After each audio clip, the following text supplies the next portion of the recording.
আজকে আমরা আলোচনা করব জিহাদের উপরে। এই জিহাদকে ফার্জ করা হয়েছে।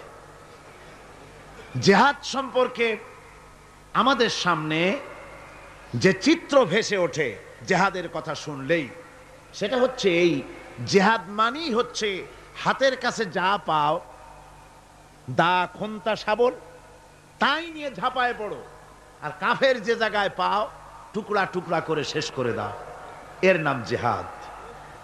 এই কথা আমাদেরকে পাশ্চাত্যের লেখকরা তারা এভাবে চিত্রিত করেছে ইসলামের জিহাদকে। এটাকে ফার্সিতে বলা হয়েছে ওয়ালাকিন কালামদার কাফে দুশমনাস্ত। দুশমনের হাতে কলম ছিল, যেমন খুশি তেমন ইসলামের ইতিহাসকে তারা বিকৃত করেছে। জিহাদ এটি হারবের প্রতিশব্দ নয়, জিহাদ এটি এর প্রতিশব্দ নয়, জিহাদ এটি যুদ্ধের প্রতিশব্দ নয়। হারবুন মানে যুদ্ধ, ওয়ার মানে যুদ্ধ, আর আরবি জিহাদ মানে যুদ্ধ নয়। আরবিতে জিহাদের আবিধানিক এবং পারিভাষিক অর্থ হচ্ছে এই, ভালো করে বুঝুন। জিহাদ শব্দের আবিধানিক এবং পারিভাষিক অর্থ হচ্ছে এই যে যে কোনো উদ্দেশ্যকে সফলতার শীর্ষে পৌঁছে দেওয়ার জন্যে যে প্রাণান্তকার প্রচেষ্টা চালানো হয়, ওই প্রচেষ্টার আরবি নাম হচ্ছে জিহাদ। এই আরবি নামটি কি? জিহাদ।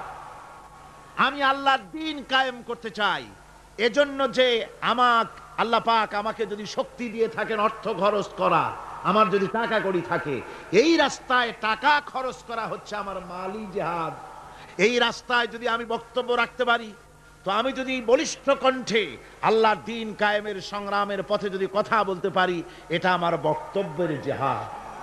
আল্লাহ যদি আমাকে শক্তি দিয়ে থাকেন কলমের, আমি যদি ইসলামের সপক্ষে দ্বীন প্রতিষ্ঠার লক্ষ্যে যদি আমি লিখি, এটা আমার কলমের জিহাদ, আমার চিন্তার জিহাদ, আমার মেধার জিহাদ, আমার প্রজ্ঞার জিহাদ। সর্বশেষ যদি এই আন্দোলনকে পরিচালিত করতে গিয়ে যদি সশস্ত্র হামলার মোকাবেলা করতে হয়, তাহলে সশস্ত্রভাবেই মোকাবেলা করাটাই হচ্ছে জিহাদের চূড়ান্ত রূপ। এটা প্রাথমিক পর্যায়ে নয়।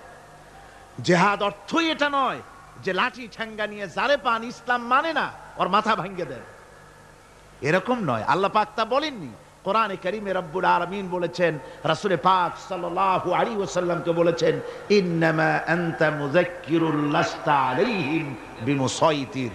হাবিব, আপনি একজন উপদেশক, উপদেশের কথাগুলি মানুষকে শোনান। আপনাকে দারোগা করে লাঠি চার্জ করার জন্য মানুষের সামনে দারোগা হিসেবে পাঠানো হয়নি, মানুষকে হেদায়েতের বাণী শোনান। আল্লাহ এই ব্যবস্থা করেননি কোরআনে কারীমে যে আমার কালেমা যারা মানবে না, কোরআন মানবে না, ফেরেশতা দিয়া পিটাও, নবী পাঠায় দিয়া নবীদের দিয়া পিটাও। না, পিটাপিটি মারামারি মূল বক্তব্য নয়। মূল বক্তব্য হচ্ছে আল্লাহর প্রতি ঈমান, রাসূলের প্রতি ঈমান, কিতাবের প্রতি ঈমান, ফেরেশতার প্রতি ঈমান, পরকালের প্রতি ঈমান। এই ঈমানকে প্রতিষ্ঠিত করতে হবে পৃথিবীর বুকে, সেজন্য সংগ্রাম করতে হবে। সেই সংগ্রাম যত প্রকারেরই হোক, সবগুলি জিহাদের অন্তর্ভুক্ত। সবগুলি কি? জিহাদের অন্তর্ভুক্ত। কিন্তু আজকে পৃথিবীর ইহুদি আর খ্রিস্টানেরা যে যুদ্ধ করছে বিভিন্ন জায়গায়, ওই যুদ্ধ হচ্ছে রাষ্ট্র দখলের জন্য, দেশ দখলের জন্য।